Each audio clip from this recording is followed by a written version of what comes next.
Hi అండి. Lucky episode 173 అండి. ఈరోజు వీడియో ఏంటంటే కనుక మటన్ చింతచిగురు చేస్తున్నాను. చాలా టేస్టీగా ఉన్నది. ఈ వీడియోలో చూసేయండి ఎలా చేస్తున్నాను.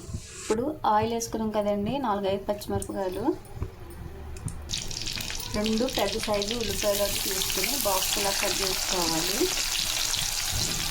మనం ఎలా కట్ చేసుకుని ఉల్లిపాయలు ఉన్నది వేయాలన్నమాట. గ్రేవీ కోసం వచ్చి ఉల్లిపాయలు కొంచెం పెద్ద సైజు. ఇప్పుడు ఇవి బాగా బ్రౌన్ అలా వచ్చేదాకా వేసుకోవాలి. బాగా బ్రౌన్ అంటే లైట్ కలర్ బ్రౌన్ వచ్చేదాకా. కొంచెం సాల్ట్ వేస్తే తొందరగా వేస్తాయి. ఒకసారి కలిపేసుకుని మూత పెట్టేసుకుంటే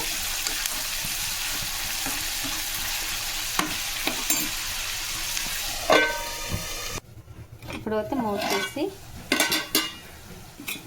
ఇలాగే ఎగిపోవాలండి. బాగా చిన్న మంట మీద వేపాను. మధ్య మధ్యలో కలుపుకుంటూ ఉండాలి ఉల్లిపాయలు. ఇప్పుడు అయితే వాటర్ లేకుండా చుట్టూగా 2-3 శుభ్రం కరిగేసుకుని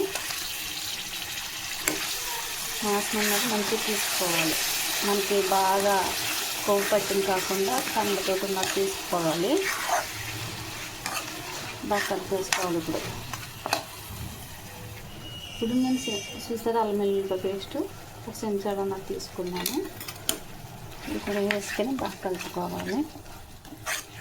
మీరు అప్పుడే కనుక మిక్సీ ఆడితే కనుక ఫ్రెష్గా అందులో మిక్సీలో ఉన్న కలుపుకొని కడిగేసుకుని ఆ నీళ్ళు కూడా వేసుకుంటే అల్లం ఆడిన మిక్సీతోటి కొంచెం సేపు ఉడకనివ్వాలి. అన్నీ నీళ్ళని దగ్గరకు వచ్చేదాకా ఉడకబెట్టుకోవాలి.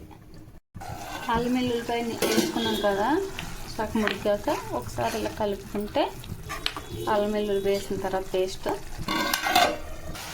ఇప్పుడు ఒకసారి కలిపేసుకుని దీంట్లో ఇలాగ ఉప్పు కొంచెం వేసాం కాబట్టి ఇప్పుడు వేసుకోకుండా తర్వాత తీసుకోవాలి. గరం మసాలా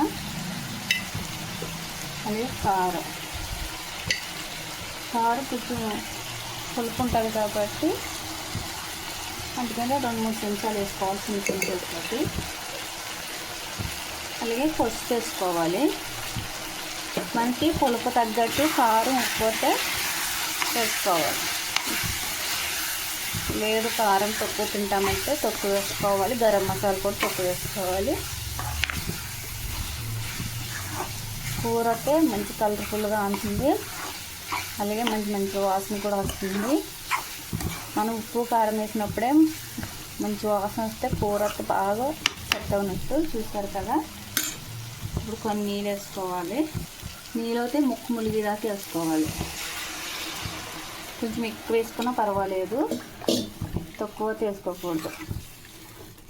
మాసంలో కూడా తేడా ఉంటుంది. లేత మాసం ముద్ర మాసం అని. ఇది పోతే మూత పెట్టాలి. చిన్న మంట మీద ఉడికించుకోవాలి కూర. ఇప్పుడు చింతకూర అయితే ఇలా బాగా చేసేసుకోవాలి. కాళ్ళు లేకుండా. కాళ్ళు ఉంటే మాత్రం తీసేసుకోవాలి. నేనైతే ఇలా బాగా చేసుకున్నాను. ఇంకా పువ్వులు కూడా వచ్చేసినాయండి చింతకూరకి.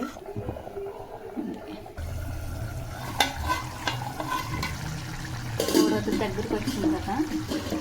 ఇప్పుడు సగం గ్రేవీ ఉండగానే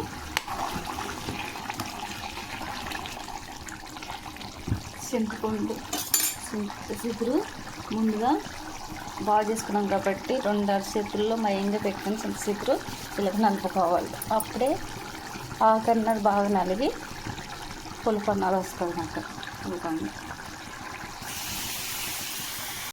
ఇప్పుడు మొత్తం అంతా ఒక ప్లేట్లో నలిపేసుకున్న తర్వాత నేను ఇలా వేస్తున్నాను. ఇందాక సాల్ట్ కూడా తక్కువ వేసాను కదా, ఇప్పుడు కూడా మళ్ళీ సాల్ట్ వేసుకోవాలి.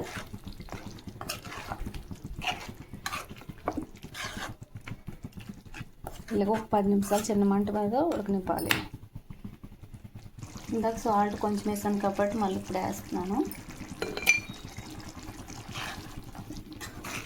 సాల్ట్ కారం అన్నది సరిగ్గా సరిపోయేలాగా వేసుకోవాలి. అప్పుడే కూర అన్నది రుచిగా అనిపిస్తుంది. ఇంకా బాగా దగ్గరకు వచ్చేదాకా మళ్ళీ ఒక 10 నిమిషాలు ఉంచుతున్నాను చిన్న మంట మీద.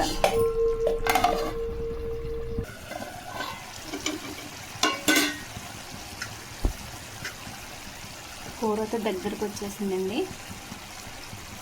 ఒకసారి కలిపేసుకుని గ్యాస్ అన్నది ఆఫ్ చేస్తాము. ఈ మాత్రం గ్రేవీ ఉండాలి. గ్రేవీ లేకపోతే మాత్రం మనం కలుపుకుంటానికి బాగోదు.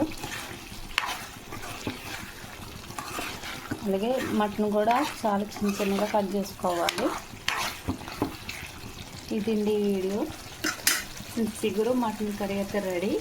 మీకు ఈ వీడియో నచ్చితే కనుక లైక్ చేసి షేర్ చేసి సబ్స్క్రైబ్ చేసుకోండి. మా ఛానల్ సపోర్ట్గా ఉండండి.